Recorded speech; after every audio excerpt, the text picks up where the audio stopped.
Hello students.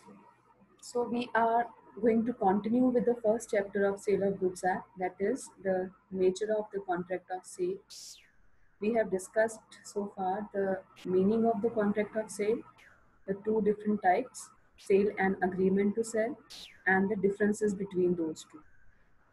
Also we have discussed various essentials of a valid contract of sale.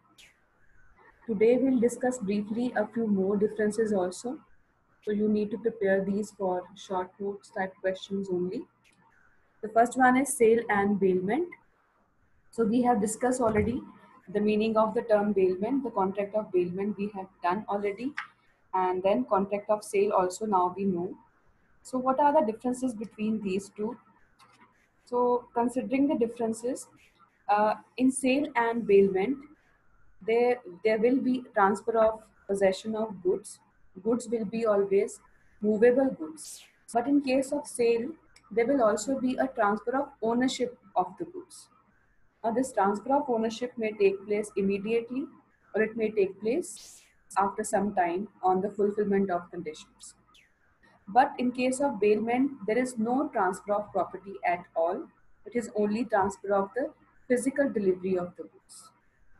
And regarding the return of the goods, in case of sale, the goods are going to remain with the buyer only, whereas in case of bailment, the goods are bound to get returned after the purpose of bailment is accomplished. Then regarding the consideration, in case of sale, the consideration has to be in money only, whereas in case of bailment, the consideration may be anything else. It may be even absent in case of bailment, and even we know that gratuitous bailment is also a good bailment. It is also a valid contract. But in case of sale, there has to be a consideration. Then we also can add some more differences like parties involved. In case of sale, the parties will be buyer and seller, whereas in case of bailment, the name of the parties will be bailer and bailee.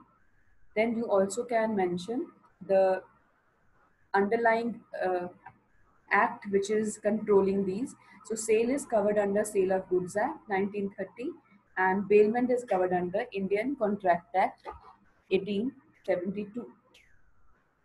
Next is the contract of sale and the contract for work and labor. Sale we already know that it involves some kind of delivery of the goods.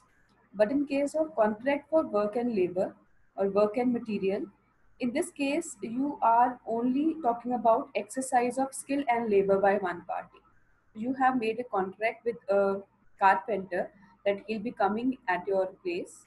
You may be handling over some material like wood, wooden material, etc., woodwork, etc.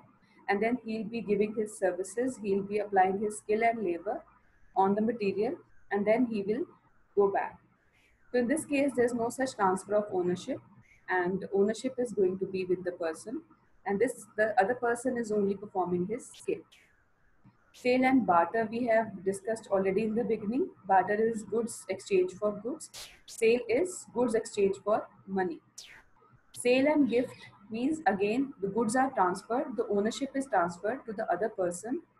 But in case of sale, it has to be with consideration, and gift means when there is no consideration in return. Sale and pledge. Pledge also we have discussed already.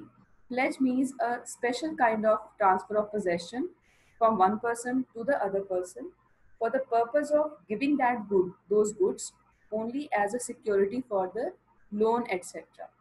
And after that loan is repaid, the goods are going to come back to the pledger. Whereas in case of sale, the goods are transferred and they all belong to the buyer. In case of pledge, the pledgee